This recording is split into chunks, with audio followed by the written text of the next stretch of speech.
everybody. Welcome back to Shannon's Lumber Industry Update. We're on to episode 76, and recall on this one, wood identification. If there is a theme to my inbox, whether that's my lumber update at Gmail inbox, or my Renaissance Woodworker inbox, or heck, my McIlvain inbox, it's what is this board? Or what is this log? Can you identify this wood for me?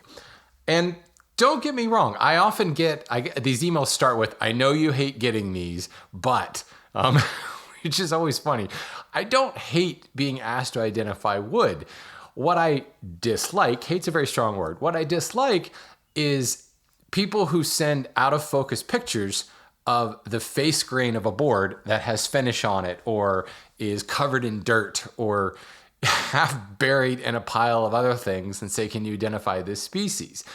Because it's very difficult to identify a wood species by looking at the face grain. It's really difficult to identify a species when it's covered with paint, which stain might as well be paint, right? It obscures the grain, it obscures the color. It's even more difficult to identify it when it's piled with a bunch of other boards on top of it. So I don't mind helping people identify what species of wood they have, but there is some work that needs to be done and before a proper identification can happen. So this episode is my attempt to try to educate folks on the process I go through to identify a wood species. Now I'm going to say that this is an audio podcast. If you haven't figured that part out yet and you're waiting for the video to kick on, I don't want to disappoint you. This is audio only. And it can be very difficult to scribe the elements of wood identification in audio format. So I will preface all of this and say that this is just the tip of the iceberg, folks. I'm hoping to give you kind of a blueprint that you can follow and some resources you can use to help you identify those wood species. That doesn't mean I don't want to get emails from anybody anymore, and I'm going to yell at anybody for sending me an email about asking for wood identification. But hopefully, those emails that I get going forward will have better imagery that I can actually help you to identify, instead of me having to explain, look, I can't do anything for you because 1, 2, 3, XYZ, whatever. Anyway, let's get some business out of the way.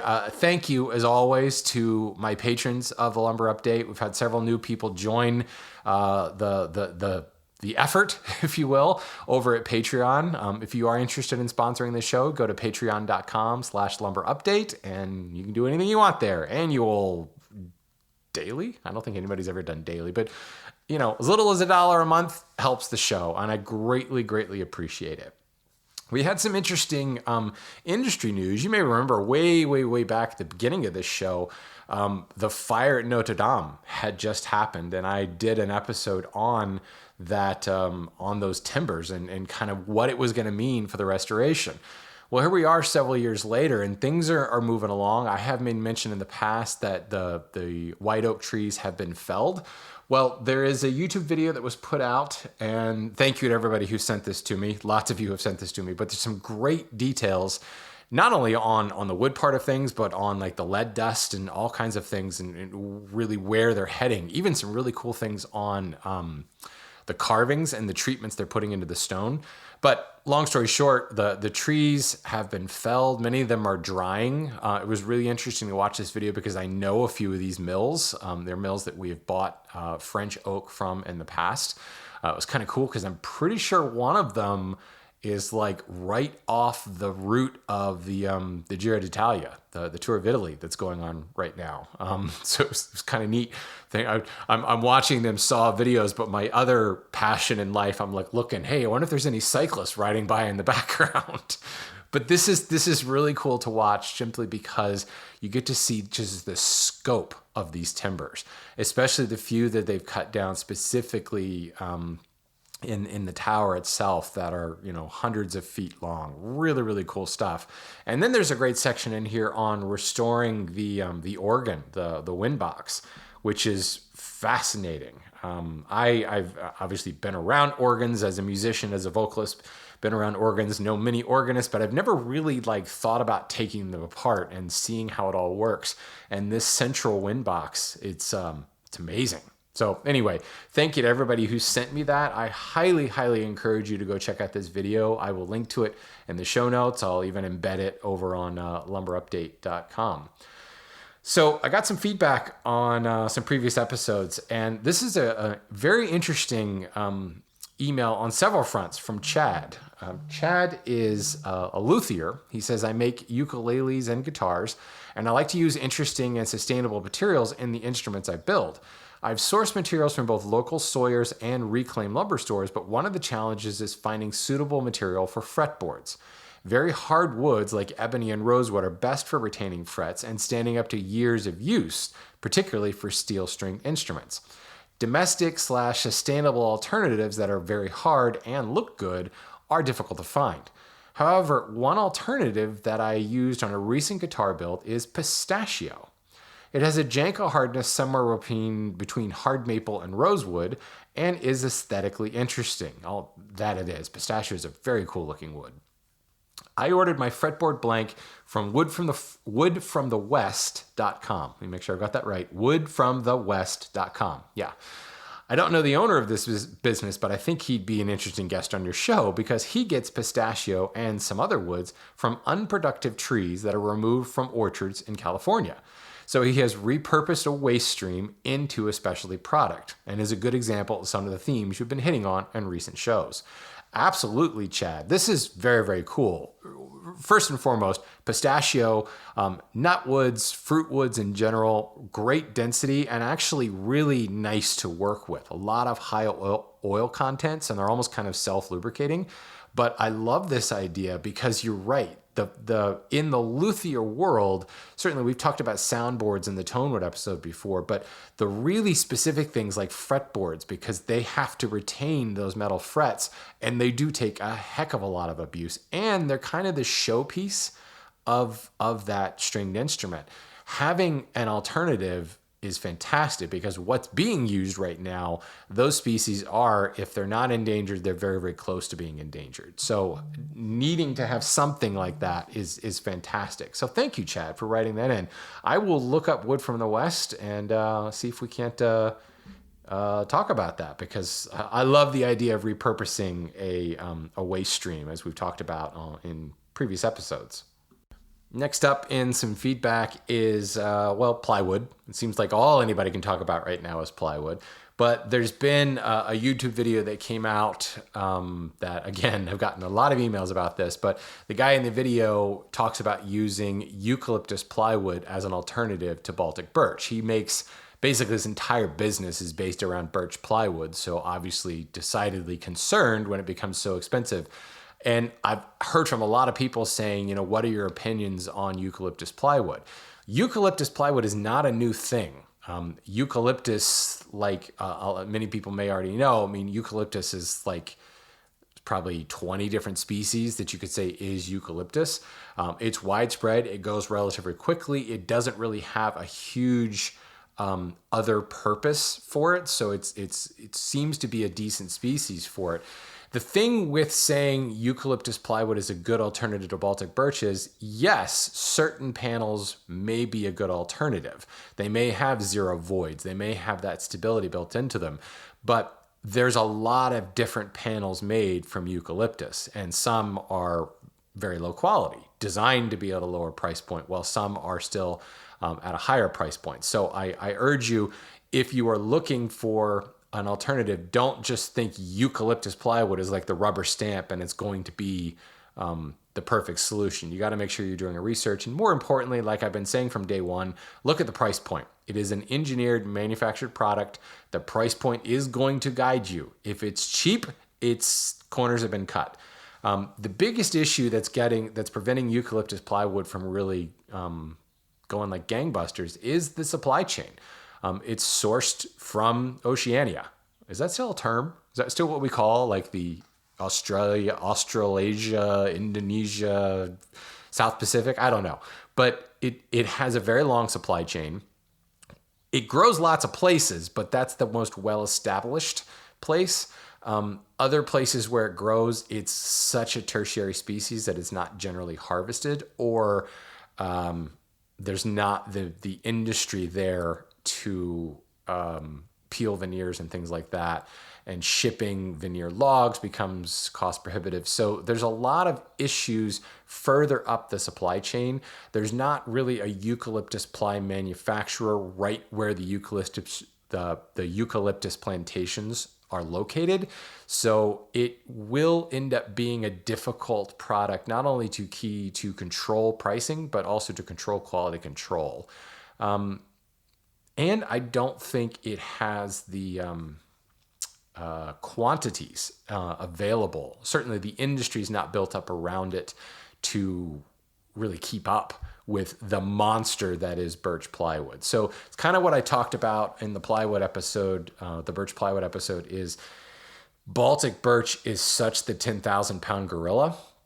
Now, while it's persona non grata, there may be an opportunity for something else to step forward, but it's a really risky proposition, because how long will Baltic birch, specifically Russian birch, be verboten? At what point will it come back in and be acceptable? And, what kind of capital investment will it take somebody to bring eucalyptus to the big time? Right now, Guernica does make a great eucalyptus panel, but they make multiple eucalyptus panels. So yes, it may be an alternative, but please don't just think, oh, it's eucalyptus, it must be great. No, there's going to be multiple products that roll up under eucalyptus plywood. And honestly, it's not real easy to find. So that's a little bit difficult as well. Doug also wrote in, and he brought up another point about plywood and the Ukraine war. He says, when the rebuilding starts, it will have a massive impact to the construction industry. So there will be tremendous demand for softwood lumber and sheet goods locally to the Ukraine. So even if the war ends quickly and, quote, nicely, so that people are willing to purchase plywood from Russia again, so much of it will end up going to reconstruction in the Ukraine that I think prices will remain high and availability will still be poor for years. It's an interesting thought, Doug. This has certainly happened in the past, where there have been natural disasters and things like that, and the supply chain has essentially been co-opted, and instead of shipping stuff off around the world, it's funneled locally to support it. I remember the earthquake in Armenia. When this happened, we had a massive shortage on building supplies for a while that were coming out of Russia. So interesting thoughts. Thank you, Doug, for sharing that. So let's talk about wood identification, right? And again, let me just preface all this by saying this is not going to be a comprehensive course. There's a lot that's difficult to do when I don't have slides, I don't have visuals to show them to you. But I'm going to describe a few things and give you some resources and hope get you kind of on your way. So let's kick this off with an email from Jim. He says, do you have any thoughts on wood identification resources? It's hard to figure out which book to buy or website to use. So the answer to this, Jim, is both. You want both a book and a website. Why? I find books are very helpful because you can literally flip through them. One that I like is called the Wood Bible. There's a bunch of wood identification books. Identifying wood, I just forgot the guy's name, the big wood identification guy. Oh my goodness, I'm getting old, folks. Bruce Hoadley, that's the guy's name. Jeez. His book, Identifying Wood, again, the author is Bruce Hoadley. That's kind of long been seen as the book to get when it comes to learning to identify wood. I do think it's a good book to have because he's got a lot of great photographs of pore structures, parenchyma structures, things like that.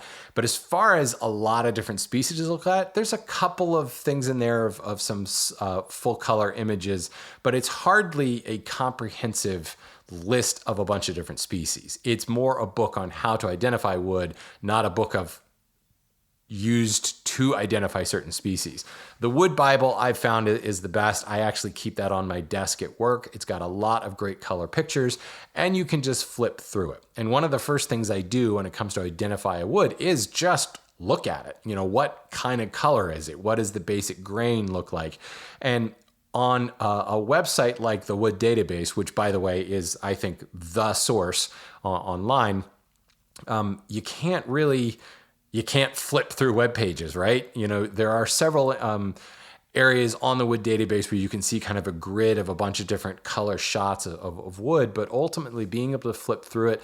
And most of these books, and the Wood Bible being one of them, kind of group like woods together.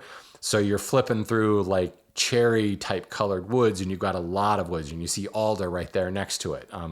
And you start to see moving into the white woods and you see birch and maple and soft maple and beech all kind of together. And it does allow you to very quickly flip back and forth just by color alone and zero in much quicker with a book in your hand than I think a web page. Once you've kind of done that and you've narrowed things down by color palette, having the web, specifically the wood database, is really the place to go. There are other sites that I've used, but ultimately those are not sites that I can think of off the top of my head. They're sites that I've come across by Googling something very specific. So I've used the book to kind of hone in on things. I've used a wood database to examine pore structure and the actual internal structure. And I've gotten it down to 2 or 3 species and I'm still not certain. I'll start Googling things using those botanical names and I'll come up with other specific industry sites or foreign sites. Say I'm looking for a wood that's in Brazil. I'll end up with like IBAMA type resources in Brazil or South American type sites that can help me really come to more of a conclusive identification. So you can see it's not, 1 or 2 books or 1 or 2 websites. It's a combination of a bunch of different things. The one thing I'll say, like Bruce Hoadley's book, is really good if you kind of already know, it's this species or it's one of 3 species, and they happen to be highlighted in his book because he goes in a great deal. Say, for instance, you've got a piece of ash and you're not sure whether it's white ash or black ash, or maybe it's even sassafras. There's a lot of similarities there. He's got a whole section with side-by-side images to help distinguish what makes white ash, what makes black ash, and what are the difference between black ash and sassafras. He goes into some of the details about things like Osage orange, and this is really helpful if I have a piece of Osage orange in my hand and I can read and learn a little bit more about it.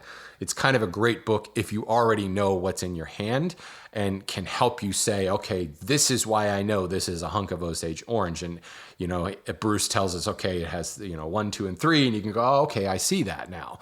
Or you're learning about the fluorescent properties of black locust. Well, he talks about that, and you can, show black light to black locust and see it fluoresce, and it's very cool. Bruce Hoadley's book is really good at kind of giving you the answers when you kind of already know the answer. I know this is a piece of white ash, and he tells you why. The identification books, again, they're more of, I know what this species is.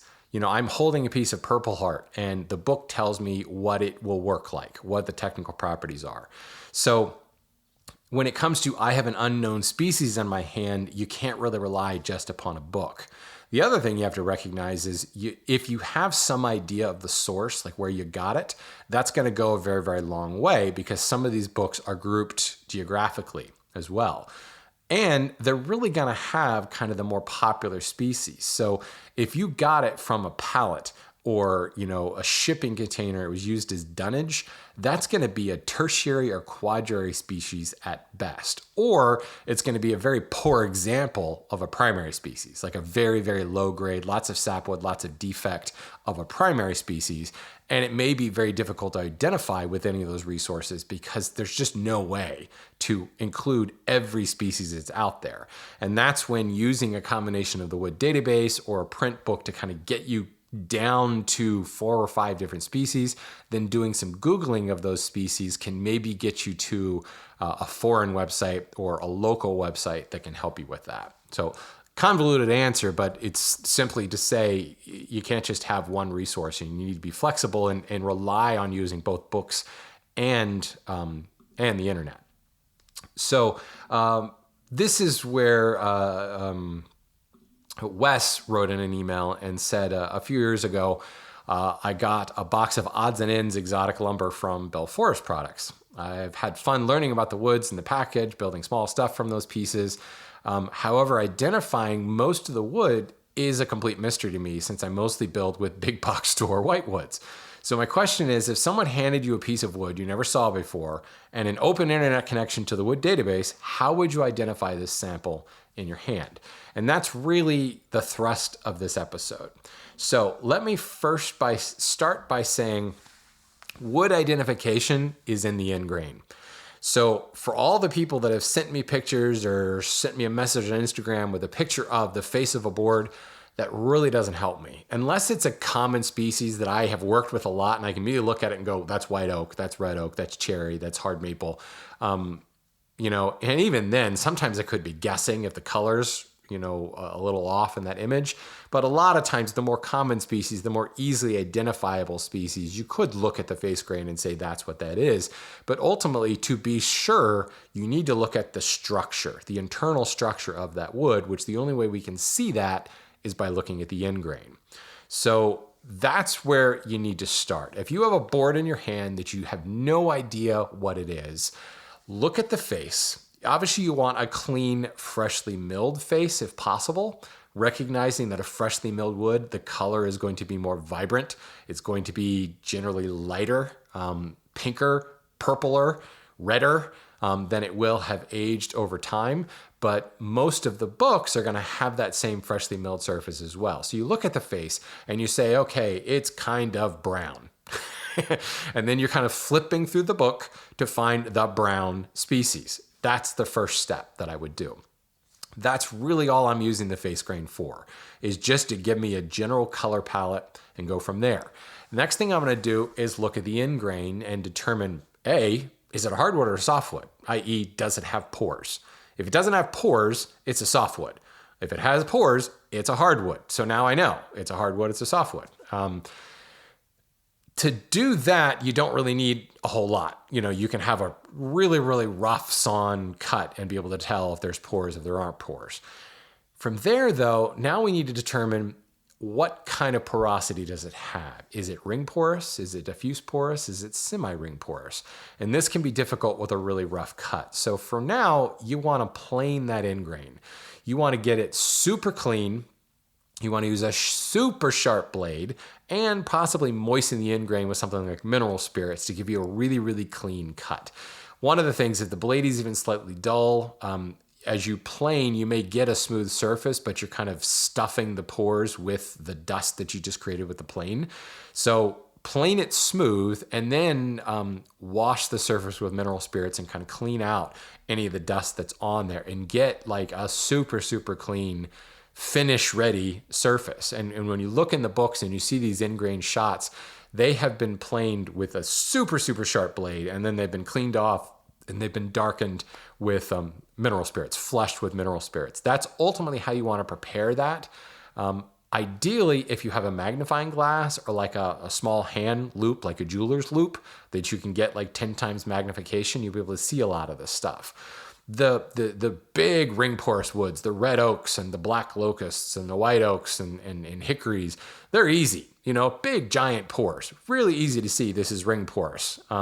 As you get into the diffuse porous woods with tiny, tiny little pores and nearly microscopic medullary rays, you need a magnifying lens.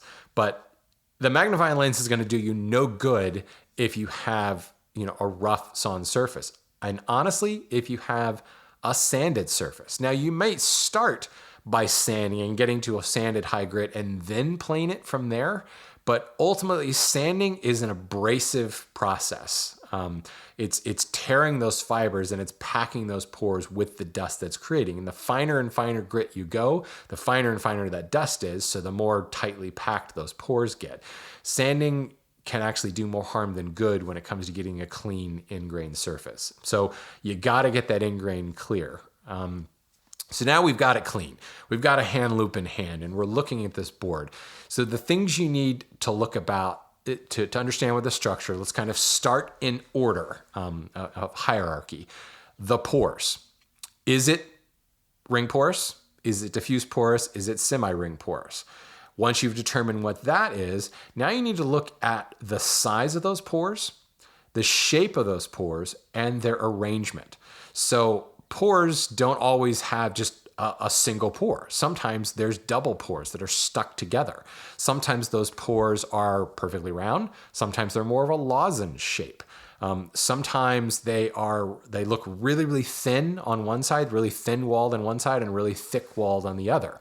Sometimes those pores are grouped tightly together, or they're kind of sparse, more sparsely grouped, or they're grouped into lines. And this is not ring porous and diffuse porous. Looking kind of, we've determined it's ring porous. So you've got this band of ring of pores in there. Then just look right at the ring and you might determine some pattern to how those pores within the ring are arranged. All of that is an identifier. The pore size, the pore shape, and their arrangement to one another is incredibly important to tell you this. Now, you can look at the more technical books like Bruce Hoadley's book, and he'll talk about pore size in terms of nanometers, sometimes millimeters for the bigger pores. No, mostly nanometers. And those numbers don't really mean a whole lot to us. You need to start looking at a couple different species and you'll think, okay, this species has large pores. And then you pick up another board and you go, oh crap, no, those are large pores. Okay, well the first species I looked at that I thought were large pores, I'll call them medium-sized pores from now on. And the more species you look at, the more of an idea of your own ranking, whether these are small, medium, or large pores or super small pores. There's not really a large pore is X nanometer to X nanometer. Well, there is for botanists, but for the average Joe, we don't really need to get that detailed. You just need to look at it and kind of compare. And if you look at that and think, those are pretty large pores, then you start doing your searching for a large pored ring porous wood or a large pored diffuse porous wood. Let me tell you this, if you have a large pored diffuse porous wood, it's probably Wingay. Just stop there. But you can see there are very specific species. There are some unusual things that you run into. This is definitely diffuse porous. The pores are scattered throughout the board. There's no definite bands or rings. There's no ring that blends into kind of mush like you would find in semi-ring porous. The pores are scattered all over the place. And these pores are really, really big. That's unusual. Most diffuse porous woods have small pores. So if you find, and I'll just tell you, red oak, hickory, white oak, black locust, those are large pored woods. So if you look at the in-grain sample of any of those and see those pores, call those large. Everything smaller than that, you can go with medium or smaller. Look at maple. Maple has small pores. Hard maple, well, actually just about any maple, but hard maple specifically, those are small pores. Walnut, I'd call those more medium-sized pores, just to give you some idea. So you could look at some slides of red oak, walnut, and maple, and in that order, large, medium, and small. But that can really help you. And you can go to the site. Let's just call the wood database the site. It's a great site. And there is a wood filter on there, and you can, over on the, I believe the right-hand side of the page, there's a couple of like little plus drop-down boxes that are advanced filters for hardwoods and for softwoods. When you click open the hardwood advanced filter, it talks about it, you're now filtering for ring porous woods or semi-ring porous woods. You're filtering by pore size, you're filtering by ray structure, things like that. So if you've looked at that in-grain and you've determined it's diffuse porous, it has large pores, go into the wood database and check the box that says diffuse porous, check the box that says large pore, and it's going to give you some results. What's going to happen is it's going to narrow down from 1,000 species to like 2. More than likely 1. Like I said, if it's large pored and diffuse porous, it's going to pop up Wingay because Wingay is weird in that respect. So pore structure would be ring porous, semi-ring porous, diffuse porous. Pore size and arrangement. Start there. Those are easy to see, should be, and with a hand loop, even easier to see. Next, look at parenchyma. Parenchyma, this is where the audio format here can be difficult. Look at the pore. Around the pore, you're going to see kind of a tightly packed cell structure. Parenchyma are cells that are grouped right around the pore. And there's a bunch of different types of parenchyma structures. And I mean, you can go you can lose your mind trying to memorize and understand all of the different parenchyma structures. I just went into the index of Bruce Hoadley's Identifying Wood book and looked at parenchyma. And here are the different types: alliform, apotracheal, axial, banded, confluent, defined, diffuse and aggregate, epithelial, fusiform, longitudinal, marginal, metatracheal, nodular, nodules, paratracheal. So vasicentric, terminal, strand, reticulate. These are all, and there it goes on. There's a whole bunch more different types of parenchyma. And what we're looking at is those cells right around the pore and what kind of structure. A lozenge-shaped parenchyma means you've got a bunch of tightly packed cells grouped around the pore that form kind of a lozenge shape. The pore itself may be round, but we'll call it the stroke. If you're a Photoshop user and you add stroke to text, it puts a little line around the text or around an image or something like that. It's the drop shadow. It's the stroke around the pore. And how much stroke is there? Is it 2 pixels, 1 pixel, 6 pixels? And what shape does that have? Some of the parenchyma make little wings on the side. Some of the parenchyma have a structure to themselves that may be separate from the pore structure. And understanding, first of all, what the parenchyma is, where I'm looking for. So in general, the parenchyma is going to run horizontally across the surface. The rays, you'll look at the sample and you'll see a lot of lines running vertically and you'll see a lot of lines running horizontally, forming a little grid. The lines running vertically are the rays. The lines running horizontally across the surface are the parenchyma. And you can go to the wood database. I will post a link to the hardwood anatomy page, I think, and he goes into what we talked about before: pore sizes and structure. He goes into parenchyma structure. He goes into rays and grouping and things like that. And more importantly, he goes into all those different types that I read off before, different types of parenchyma, and gives good examples. And you can look through those and you can compare it to the sample that you have in your hand and start to understand what type or types of parenchyma am I possibly looking at. And then go back to the wood database, back to that wood filter, and begin to start checking boxes and see, what am I getting? What type of responses am I getting on the wood filter based on alliform parenchyma? Okay, well, I'm not really sure if it's alliform or if it's apotracheal parenchyma. So you check both of those boxes and you see what you come up with. So again, using that advanced hardwood ID feature, you will see in there the porosity, the pore arrangement, the pore size, the pore frequency, pore contents. I didn't bring that up before, if there's like tylose thrown inside there. But more importantly, the parenchyma, is it diffuse and aggregate? Is it vasicentric? Is it lozenge? Is it confluent, unilateral, banded, marginal, reticulate, scaliform? He's got checkboxes in there to be able to look at all of that. So the next thing in the hierarchy is the medullary rays. And again, those are going to be the lines running vertically in your sample here. And like pores, we want to look at the size of each individual ray. Kind of what is the width, like pore size. Is it large, medium, and small? Is it a large, medium, or wide, narrow, wide, medium, and narrow width ray? And what is their arrangement?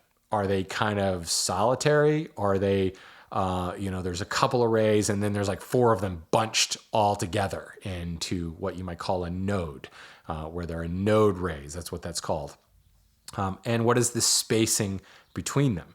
So there is the width. This is a wide ray and it's spaced really wide apart. Those are 2 checkboxes in that wood filter and the wood database. They can help you go just a little bit closer. Ultimately, in my experience so far, that has been enough to get me down to like 3 species. Or really get, and I can look at it and then, if you have 3 species and you still have no idea, any other information you have, like this is heavy, or this is really hard to work, or when I hold it up to the light, it kind of glitters, indicating there's some, a high amount of silica content in this. Or I know that this came from Tanzania, or more importantly, it came from Africa. You can go back to the wood filter and you can click off the geographic boxes. You can click off, this has a strong smell, or this fluoresces under black light. And that can generally get you to that final designation. But these are kind of the other things, the things that I don't really want people to get too caught up in. I get a lot of people email me and they start with the smell, or they start with maybe the geographic origin. That's all good information to have, and don't turn your nose up at it. But ultimately, the identification is going to come at the end grain. It's going to come by determining the type of pore you're looking at, the size of the pore, the structure and arrangement of those pores, the parenchyma type you're looking at, and the ray size and spacing. That's really where that's going to come from. And you got to look at a lot of different samples to start to build your own classification. Like I said before, this pore is big, this pore is medium. What does that mean? Well, for you, it may have meaning based upon the species that you've looked at.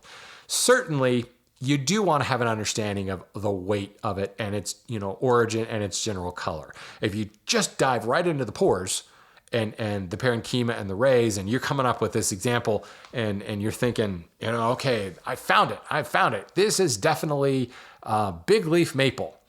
And you kind of take a step back and you're looking at a dark brown piece of wood. Well, that's not big leaf maple, So you have to follow that decision tree. Start with that general color palette. Again, this is where the book is useful. Have an understanding that this is, you can pick up a board and go, wow, that's heavy, or whoa, there's nothing to that. You can kind of get a feel for how hard that board is. And again, the more woods that you've worked, the more experience you have. This is how cherry feels when I work it. This is how walnut feels when I work it. Well, both of them are about 850 Janka hardness. This is how hard maple feels when I work it. Well, that's 1450 Janka hardness. This one makes hard maple feel soft. Okay, probably looking at something 2,000, 3,000 Janka hardness. So you can also, again, use that wood filter and tick off those things. Like I talk about going into the advanced filter. Well, the non-advanced filter, the filter that just comes up when you click into the wood filter, has things like Janka hardness, has things like color, geography, things like that. Start there and kind of start to narrow things down, and you may end up with 10 different species. It's that examination of the pore structure, the parenchyma type and arrangement, where really the parenchyma type, the arrangement determines the type, and then the ray arrangement and size. That's going to get you there. Those are really the aspects to wood identification. Now, it's not simple. I'm simplifying it by breaking it down into really those three things in the end grain. But, you're going to end up with a board where you're just like, I don't know. It could be these three things. I don't know. But then at least you can email somebody like me, or you can go to the guy you bought it from and said, I think this is one of these three species. What do you think? They may have some insight into that. Some of it comes from the industry. If you say, okay, I've got a piece of merbau, a piece of balau, and a piece of, I don't know, pull something out of nowhere, machiche. I'm going to look at those boards and say, where did you buy it? Okay, well, I bought it at this store over here. Okay, right away, it's probably merbau. Because the other two are so less common to go into the retail chain that it's probably not them. Or it was part of a pallet that I got. Okay, well, it's probably not merbau. It's probably not merbau, because merbau is a commercially viable species. It's got a strong commercial trade behind it. Actually, machiche is pretty strong as well. But then there's the other thing. Well, could it be machiche? Well, let's look at the size of it. Is this a cutoff from a larger board, or is this the board itself? No, it's really just this little pin blank looking thing. Okay, well, it could be machiche. If it's a huge board, it's not machiche, because it just doesn't come that way. It's like saying I have a 16 by 8 foot long piece of ebony. Doesn't happen, folks. It just doesn't happen. Ebony is not, I'm not going to say it doesn't happen. It happens at the tree, but ebony is not really sold that way. Ebony is sold for fretboards. So it's generally sawn into fretboard shaped objects before it's shipped anywhere. You're not going to find a super, super large board of ebony because it's just way too expensive. There's just not a strong market for it. It makes more sense to cut it up into smaller pieces.